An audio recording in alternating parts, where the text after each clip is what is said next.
Hello learners, आपका इस lesson में स्वागत है। आज के इस लेसन में हम मॉनेटरी पॉलिसी की चर्चा करेंगे। कैसे आरबीआई अपना रोल मॉनेटरी पॉलिसी में निभाता है, इस सब के बारे में हम इस लेसन में विस्तृत से चर्चा करेंगे। तो दोस्तों, चाहे वो किसी देश की बात क्यों ना हो, मॉनेटरी पॉलिसी आपकी दो चीज़ों के बीच में बैलेंस बनाना होता है किसी भी देश की मॉनेटरी पॉलिसी को। पहला होता है आपका इन्फ्लेशन, दूसरा होता है ग्रोथ रेट। इन दोनों का ही किसी भी देश की इकोनॉमी में बने रहना बहुत ज़रूरी होता है।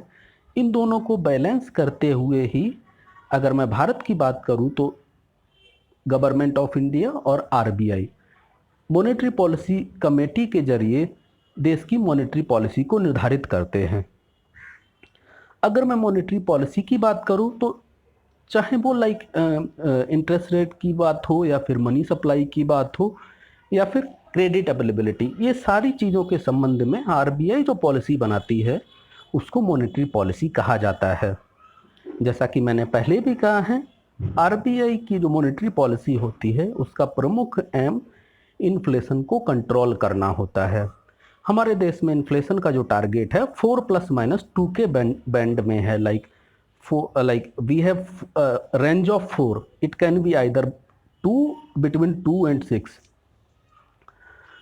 अगर मैं मॉनेटरी पॉलिसी की बात करूं तो आरबीआई हमारे देश में दो तरह की मॉनेटरी पॉलिसी को अपनाता है। एक को एक्सपेंशनरी मॉनेटरी पॉलिसी कहते हैं, दूसरे को कॉन्ट्रैक्शनरी मॉनेटरी पॉलिसी कहते हैं। ये दोनों ही पॉलिसी कुछ की रेट्स होते हैं, उनके जरिए निर्धारित की जाती हैं। जैसे आपका रिवर्स हो गया, रिवर्स रेपो रेट हो गया, रेपो रेट हो गया, एसएलआर हो गया, चाहे आपका सीआरआर हो गया। तो अब बात करते हैं जो दो टाइप की मॉनेटरी पॉलिसी होती हैं उनके बारे में बात करते हैं। पहले टाइप की मॉनेटरी पॉलिसी, जैसा कि मैंने आपको बताया, पहले टाइप की मॉनेटरी पॉलिसी को एक्सपेंशनरी मॉनेटरी पॉलिसी कह सकते हैं। एक्सपेंशनरी मॉनेटरी पॉलिसी जब देश में डिफ्लेशन की स्थिति होती है उस समय लाई जाती है। एक्सपेंशनरी मॉनेटरी पॉलिसी का उद्देश्य मनी सप्लाई को एक्सपेंड या फिर इंक्रीज करना होता है। अब आप कहेंगे मनी सप्लाई को कैसे एक्सपेंड करेगी आरबीआई? तो आरबीआई बेसिकली जितने भी की इंटरेस्ट रेट होते हैं, चाहे वो एसएलआर हो, चाहे वो सीआरआर हो, चाहे वो रेपो रेट हो, इन सबको कम कर देता है, जिससे देश में मनी की सप्लाई बढ़ जाती है और जो डिफ्लेशन के हालात होते हैं वो इम्प्रूव हो जाते हैं। चूँकि देश में थोड़ी सी महंगाई लिमिटेड एक्सटेंट में होनी ज़रूरी है। महंगाई होने से ही जॉब का क्रिएशन होता है, but I am saying, mark my words, it should be limited extent only. दूसरे तरह की जो मॉनेटरी पॉलिसी है उसको कॉन्ट्रैक्शनरी मॉनेटरी पॉलिसी कहते हैं।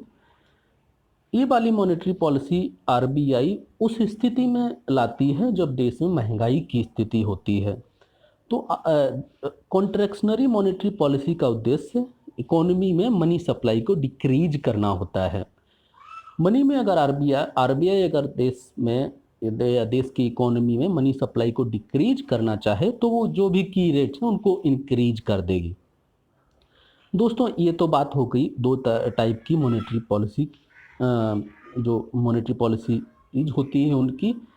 मैंने इस लेसन के शुरू में ही आपको बताया था, हमारे देश में जो मॉनेटरी पॉलिसी है वो मॉनेटरी पॉलिसी कमेटी के द्वारा डिसाइड की जाती है। थोड़ा सा मॉनेटरी पॉलिसी कमेटी के बारे में देख लेते हैं। तो जितने भी इंटरेस्ट रेट होते हैं या जितने भी इन्फ्लेशन टारगेटिंग होते हैं वो मॉनेटरी पॉलिसी कमेटी के द्वारा डिसाइड किए जाते हैं। मॉनेटरी पॉलिसी कमेटी में 6 मेंबर होते हैं और ये कमेटी गवर्नमेंट ऑफ इंडिया द्वारा फॉर्म की जाती है या इस्टेब्लिश की जाती है। मॉनेटरी पॉलिसी कमेटी को साल में 4 बार मिलना ज़रूरी है। इसके अलावा कमेटी को मीटिंग के लिए 4 मेंबर्स का होना ज़रूरी है। I can say there is a need of 4 members.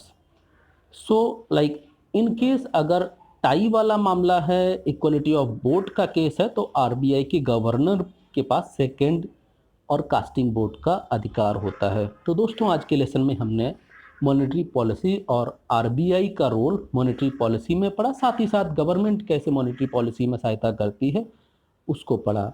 उम्मीद करता हूँ आपने आज के लेसन से बहुत कुछ सीखा होगा। Thank you.